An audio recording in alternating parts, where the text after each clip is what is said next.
今天我们要讲没有这个词在中文里面的用法。首先，它字面的意思呢是 nothing， 常用的表达方式是表示不存在的东西，比如屋里没有人，屋里没有人，冰箱里没有菜，冰箱里没有菜。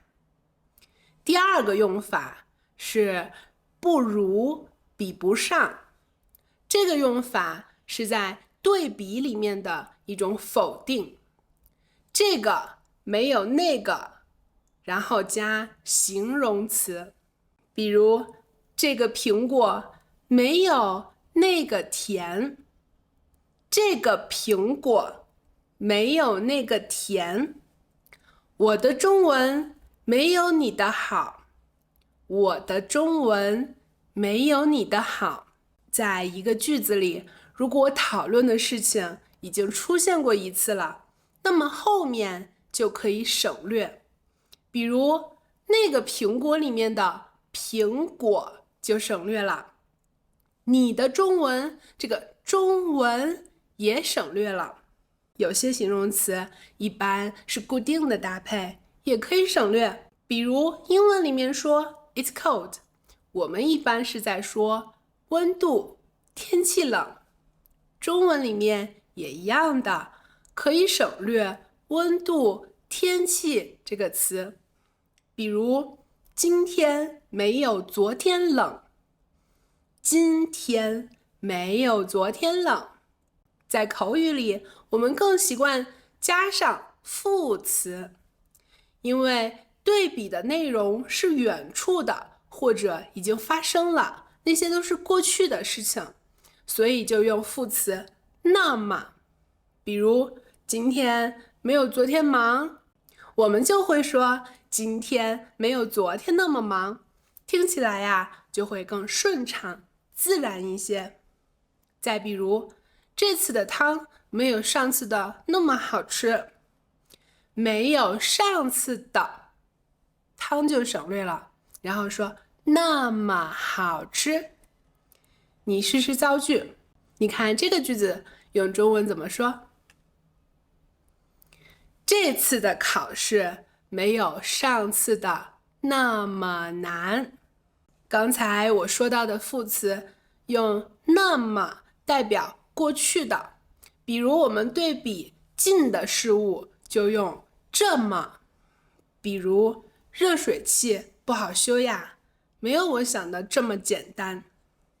没有我想的这么简单，我想的就是现在的，我现在的想法，我这儿的想法，没有我想的这么简单。你来试试造句，这句话用中文怎么说？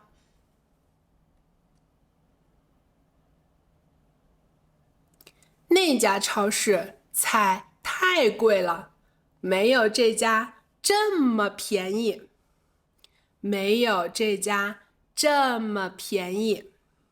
好，我们来说第三个 haven't， 没有来过，没有见过，没有回答。这个用法比较简单，和英语里面的 haven't 一样的。我们会加还这个字在没有的前面，类似于英语里面的 still。我还没有见过呢，我还没有见过呢。客人还没有走，客人还没有走。除了我刚才讲的还没有，还有绝对没有，真的没有。比如女朋友问你有没有撒谎，你就说绝对没有，真的没有，绝对没有，真的没有。好，我们来看第四个。刚刚女朋友不是问你有没有撒谎，你说绝对没有，真的没有。紧接着呢，她就说你说什么都没有用，我生气了。你说什么都没有用。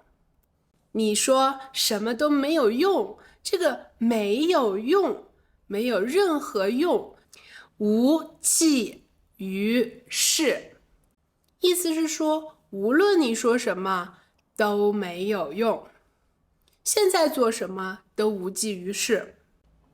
当没有表达 anything 的意思，它前面呀就要用动词，而且通常会加上都这个字，结构就是动词什么都，然后怎么怎么样。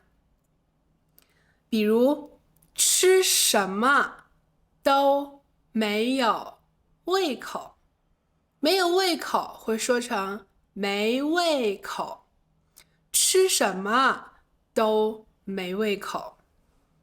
做什么都没有心情，没有心情会说成没心情。做什么都没心情。第5个，没有几天了，没有几天了。这个呢是一个隐晦的表达方式，比如说小狗老了，没几天了，意思就是小狗快死了，就是说没有几天了。这以上5个用法，口语里面会把没有说成没，比如说屋里没人，屋里没人。我的手没你的大，我的手没你的大。没来过，没来过。还有没走呢，没走呢。小狗没几天了，小狗没几天了。第6个用法，谦虚。比如夸别人，他会笑着说谢谢，我们还会说没有没有，没有没有。还有哪里哪里，哪里哪里。比如我夸你，你的中文说得好好呀，你就可以说没有没有，我还在学呢。没有没有，我还在学呢。这个就是一种谦虚的说法。如果我的朋友夸我，我就会说真的吗？被你夸，我好开心啊。When it comes to language learning, I believe it's all about expressing our feelings. We actively create sentence, and if corrected, we can make rapid progress. Even if the sentence structure isn't perfect, we can still understand and be understood. 好，关于没有总结一下 ：nothing, haven't, anything。还可以对比这个没有那个加形容词。别人夸你也可以说没有没有，没有没有。这个不是否定别人，只是一种谦虚的说法。还有没有几天，没有几天表示要死了，一般用来说小动物。如果家里面的老人病重，这样说是能听懂，但是呢不太吉利。下期我们说有关道歉的日常用语，拜拜。